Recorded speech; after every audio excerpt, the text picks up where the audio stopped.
नमस्कार दोस्तों, learn be better में आप सभी का स्वागत है। दोस्तों, आज हम बात करेंगे कंप्यूटर मेमोरी के बारे में। कंप्यूटर मेमोरी क्या होता है, मेमोरी कितने प्रकार के होते हैं, प्राइमरी मेमोरी और सेकेंडरी मेमोरी में क्या अंतर है। प्राइमरी मेमोरी में देखेंगे रोम, रैम और कैश मेमोरी क्या होता है, जबकि सेकेंडरी मेमोरी में देखेंगे hard disk, SSD, pen drive और फ्लॉपी डिस्क। पहले जानेंगे कंप्यूटर की मेमोरी क्या है। कंप्यूटर की मेमोरी का मतलब है वह जगह जहां कंप्यूटर डेटा और जानकारी को स्टोर करता है ताकि प्रोसेसर उसे तेजी से एक्सेस कर सके। कंप्यूटर की मर्जी के हिसाब से यह डेटा उस समय काम आता है जब उसे प्रोसेस किया जाता है, जब उसकी जरूरत होती है। मतलब दोस्तों, कंप्यूटर में कुछ मेमोरी होती है जैसे hard disk, SSD, pen drive, जहां हम हमेशा यूज करने वाले डेटा या इंपॉर्टेंट डेटा जैसे इमेज, वीडियो, फाइल, डॉक्यूमेंट को स्टोर करके रख सकते हैं और जब जरूरत होती है कंप्यूटर से हम उसे लेकर अपना काम कर सकते हैं। कंप्यूटर मेमोरी को दो भागों में बांटा गया है, पहला प्राइमरी मेमोरी और दूसरा सेकेंडरी मेमोरी। इसके बाद देखते हैं प्राइमरी मेमोरी में कौन कौन से मेमोरी आते हैं। सबसे पहले रोम मेमोरी। रोम मेमोरी का फुल फॉर्म होता है रीड ओनली मेमोरी। दोस्तों, ये केवल पढ़ने के काम आता है, इसे मैनुअली एक्सेस नहीं कर सकते। ये कुछ इस प्रकार से दिखते हैं, ऊपर पूरा ब्लैक होता है और नीचे बहुत सारे पिन लगे होते हैं। ये मदरबोर्ड में स्टोर रहते हैं। रोम में इनबिल्ट सॉफ्टवेयर होता है, मतलब जो कंपनी ने इसमें प्रोग्राम डाला है या इसे जो सिखाया है, रोम वही काम करता है। इससे मैनुअली कोई काम नहीं करवाया जा सकता। इसमें जो कंपनी ने डाटा डाला है वो परमानेंट रहता है, इसे मिटा नहीं सकते। रोम जो है ये नॉन वोलाटाइल टाइप के होते हैं, मतलब दोस्तों इसमें से कभी भी डेटा मिट नहीं सकता है। यदि काम करते टाइम बिजली चली जाती है और बिजली आने के बाद ये वहीं से काम करना चालू करेगा जहां इसने काम करना बंद किया था, इसलिए इसे फर्मवेयर भी कहते हैं। रोम बहुत छोटा होता है और इसकी स्टोरेज क्षमता बहुत कम होती है।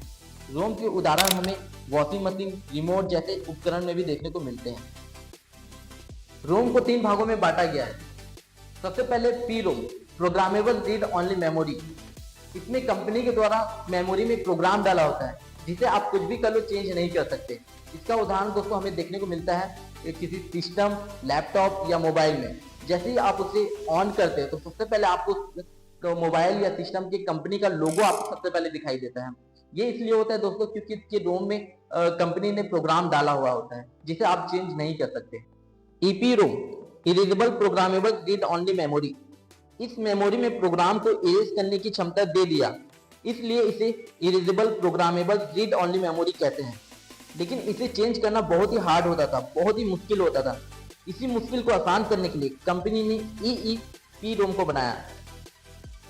ईईपी रोम मतलब electrically erasable programmable read only memory. इसमें प्रोग्राम को इलेक्ट्रिकली तरीके से आसानी से इरेज किया जा सकता था या मिटाया जा सकता था। रोम के बाद बात करते हैं रैम मेमोरी की। रैम का फुल फॉर्म होता है random access memory. RAM memory वह मेमोरी है जहां हमारा सारा काम होता है। यही वो मेमोरी है जहां कंप्यूटर अपने हर एक काम को करता है। यदि कंप्यूटर में रैम मेमोरी ना हो तो कंप्यूटर काम नहीं करता, कंप्यूटर ऑन भी नहीं होता। जब हम कंप्यूटर में कोई काम करते हैं तो हम अपने डेटा को हार्ड डिस्क पे सेव करके रखते हैं, स्टोर करके रखते हैं। और जब हम कंप्यूटर में काम करते हैं तो हार्ड डिस्क से डेटा रैम में जाता है और रैम में सारा काम होता है। रैम अलग अलग टाइप के आते हैं। रैम जितना अच्छा होगा आप उतने अच्छे से और मल्टीपल काम एक साथ कर पाएंगे। जैसे व्हाट्सएप चलाना हो, एमएस वर्ड चलाना हो, एक्सेल में काम करना हो, फोटोशॉप में काम करना हो, आप एक साथ कर सकते हैं यदि रैम अच्छा हो। इसकी स्पीड अच्छी होती है लेकिन ये महंगा होता है। दिक्कत ये है कि ये वोलाटाइल टाइप के होते हैं, मतलब काम करते टाइम बिजली चले जाए तो ये उस काम को भूल जाता है और यदि आपको काम करना है तो ये शुरू से स्टार्ट करना पड़ता है। जैसे मान लो आप सिस्टम में कैलकुलेटर ओपन किए हैं और कुछ कैलकुलेशन कर रहे हैं, इस बीच लाइट चली जाती है तो जो भी आपने कैलकुलेटर में टाइप किया था सब मिट जाता है, हमें फिर से कैलकुलेट करना पड़ता है। इसे आप दूसरे एग्जाम्पल से भी समझ सकते हैं। जैसे आप अपने सिस्टम में हार्ड डिस्क से कोई वीडियो लेकर वीडियो प्लेयर पर चला रहे हैं और लाइट चली जाती है, तब दोबारा सिस्टम ऑन करने पर वीडियो हार्ड डिस्क में रहेगा लेकिन वीडियो को आप दोबारा शुरू करके स्टार्ट करना पड़ेगा। मतलब दोस्तों वीडियो रैम में चल रहा था जितना भी वर्किंग होता है, रनिंग वर्क होता है, सब रैम में होता है। इसलिए दोस्तों, आप यदि कोई काम कर रहे हैं और वह काम आपके लिए इम्पोर्टेंट है तो उस काम को उस टाइम पे सेव कर लेना चाहिए, ताकि वर्किंग डेटा जो है वो डिलीट ना हो सके।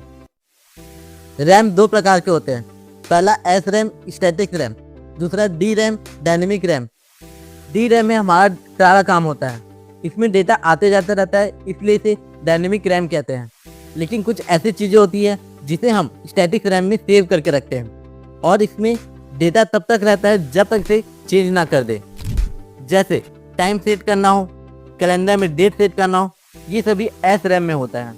और रैम अलग अलग टाइप के होते हैं, जैसे DDR1, DDR2, DDR3 और DDR4। इसमें सबसे अच्छा DDR4 होता है। उसके बाद देखेंगे कैश मेमोरी। ये एक विशेष प्रकार की मेमोरी होती है। CPU की स्पीड अधिक होती है, रैम की स्पीड कम होने के कारण CPU और रैम के बीच डाटा ट्रांसफर स्लो होता है। कैश मेमोरी की स्पीड अधिक होती है, इसलिए कैश मेमोरी रैम से डेटा लेकर CPU को डेटा ट्रांसफर कर देता है। ये सभी डेटा को ट्रांसफर नहीं करता, ये केवल उस डेटा को ट्रांसफर करता है जो आप बार बार यूज़ करते हैं। जैसे आप गूगल में कुछ भी टाइप करते हैं तो आगे क्या लिखना है ये गूगल खुद सजेस्ट कर देता है, क्योंकि उसके कैश मेमोरी में सेव होता है कि लोग ज़्यादा क्या सर्च करते हैं, आप क्या चीज़ देखना ज़्यादा पसंद करते हैं, उसके हिसाब से ये सजेस्ट करता है। लेकिन इस कैश मेमोरी की साइज बहुत कम होती है, इसलिए ये जल्दी भर जाता है और ये जब फुल हो जाता है तो आपको नोटिफिकेशन आता है कैश मेमोरी। यदि आप इसे क्लियर करते हैं तो वापस ये अच्छे से काम करने लगता है। दोस्तों, मेमोरी को दो भागों में बांटा गया है। जो कंप्यूटर के लिए जरूरी होता है प्राइमरी मेमोरी, और जो यूज़र के काम आता है सेकेंडरी मेमोरी। प्राइमरी मेमोरी में रोम, रैम और कैश मेमोरी आता है, जबकि सेकेंडरी मेमोरी को दो भागों में बांटा गया है, पहला मैग्नेटिक और दूसरा ऑप्टिकल। मैग्नेटिक में hard disk, SSD, floppy disk आता है, जबकि ऑप्टिकल में CD और DVD आता है। इसके बाद बात करते हैं सेकेंडरी मेमोरी के बारे में। सबसे पहले देखेंगे हार्ड डिस्क। हार्ड डिस्क का पूरा नाम हार्ड ड्राइव डिस्क है। ये बहुत हार्ड या कठोर होता है। इसमें CD के जैसा एक डिस्क लगा होता है और इस डिस्क को घुमाने के लिए ड्राइवर लगा होता है। ये मेन स्टोरेज डिवाइस होता है। जितनी भी डाटा होती है हम उसे हार्ड डिस्क में स्टोर करके रखते हैं। जैसे एप्लीकेशन डाउनलोड करना हो, विंडोज़ लोड करना हो, फोटोज़, वीडियोज़, सभी फाइलें हार्ड डिस्क में सेव होता है।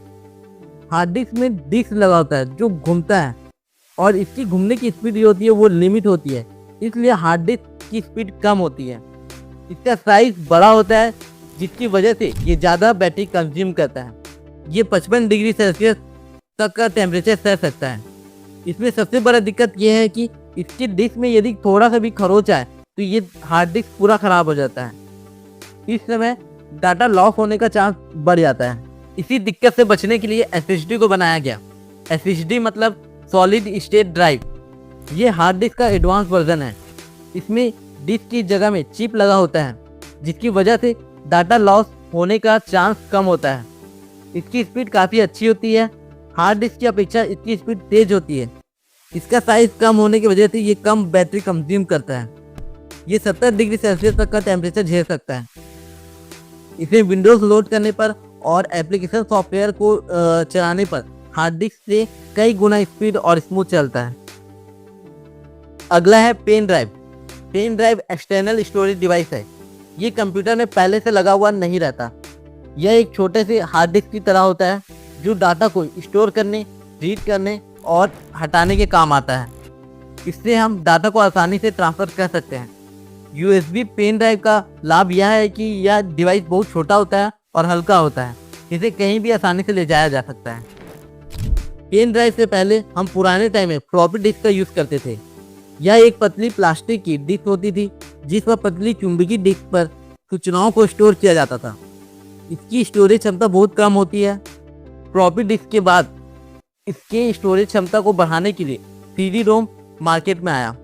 CD-ROM मतलब compact disk, read only memory. CD-ROM एक प्रकाशीय रोम है, अर्थात इसमें लिखी हुई सूचनाओं को केवल पढ़ा जा सकता है। इसकी स्टोरेज क्षमता बहुत अधिक होती है, लगभग 700 MB तक डाटा को स्टोर करके रख सकते हैं।